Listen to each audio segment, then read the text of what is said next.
নমস্কার, জটিল শেয়ার বাজার থেকে আমি ওঙ্কার চক্রবর্তী বলছি। আশা করি আপনারা ভালো আছেন, সুস্থ আছেন এবং আমার যে উপদেশ পেয়েছেন সে অনুযায়ী আপনারা কাজ করছেন। আমি গত আগের ভিডিওয়ে বলেছিলাম 25,300 যদি ভেঙে দেয় তাহলে বাজারের বুলিশনেস থাকবে না। দেখুন 25,300 ভেঙেছে, 25,000-এ আজকে চলে এসছে। আজকে হচ্ছে 14/7/2025। আমি গত শুক্রবার ভিডিওতে আপনাদেরকে সাবধান করে দিয়েছিলাম যে বাজার কিন্তু বিয়ারিশ মোডে চলে গেছে। বুলিশ মোড থাকতে গেলে 25,300 ভাঙা উচিত ছিল না। তো নিয়মিত দেখুন শুক্রবার, শনি, রবি ছুটি। আজকে 14 তারিখ, 25 তারিখ, 14 তারিখ, আজকে 25,000 এসছে।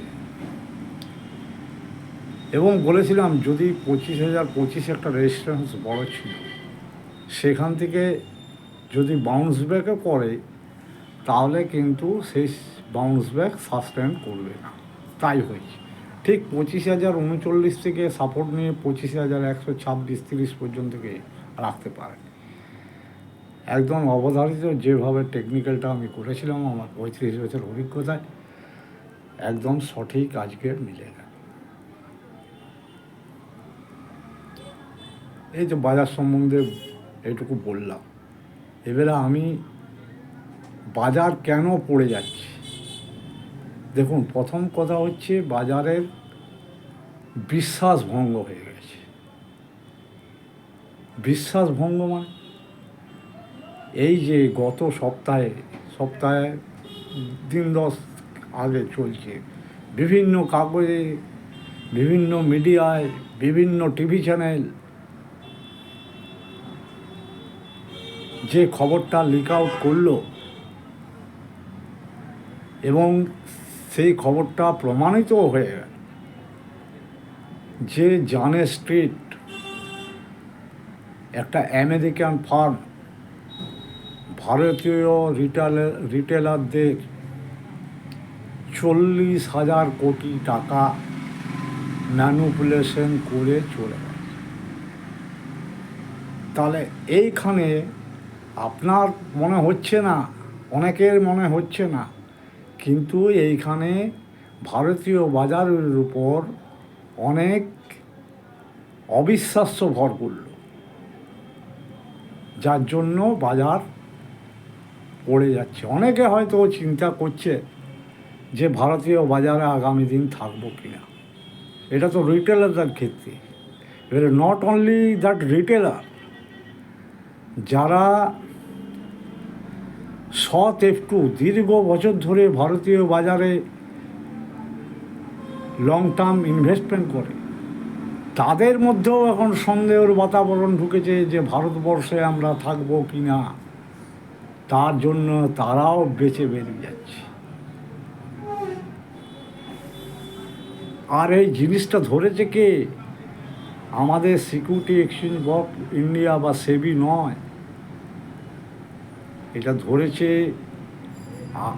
আরব আমিরশাহী থেকে এক ইয়াং ছেলে। সে সেবিকে বলেছে, যাক সেবি এইটুকু আমার ভালো লাগছে যে স্বীকার করেছে যে হ্যাঁ এটা হয়েছে এবং যেটা টাকাটা আত্মসাৎ করেছে সে পুরোটাই রিটেলার। 93% রিটেলারের টাকা আত্মসাৎ করেছে। তো এই যে ক্রমাগত 7-8 দিন ধরে এটা চলছে, আজকে তখনও আমি জানতাম, বলিনি। এখন খবর লিক আউট হয়ে গেছে, আমার বলতে কোনো দ্বিধা নেই যে এটা কিন্তু সেবি নিজের ধরা উচিত ছিল। এটা গেল চ্যাপ্টার, অবিশ্বাসের জন্ম দিল ভারতীয় শেয়ার বাজারে। দ্বিতীয়, তার 3-4 দিন পরেই বেদান্তা গ্রুপ সেটাকে ধরেছে, সেটাও বিদেশি ফার্ম, বিদেশি হেজ ফান্ড, মানে যারা সেল করে, ঠিক যেমন আদানির ক্ষেত্রে হিন্ডেলবার্গ ধরেছে। এটাও আমেরিকার একটা ফার্ম যে বেদান্ত ম্যানিপুলেশন করছে, বেদান্ত রিসোর্স, বেদান্তের থেকে বা যে হিন্দুস্তান জিঙ্ক থেকে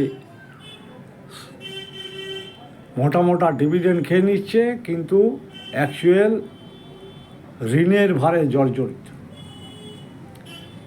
এই যে পরপর অবিশ্বাস ভারতীয় বাজারে সৃষ্টি হচ্ছে, যার ফলে কিন্তু মার্কেটটা পড়ে গেছে, পড়ে যাবেও, বিয়ারিশ স্টোনে ঢুকে গেছে।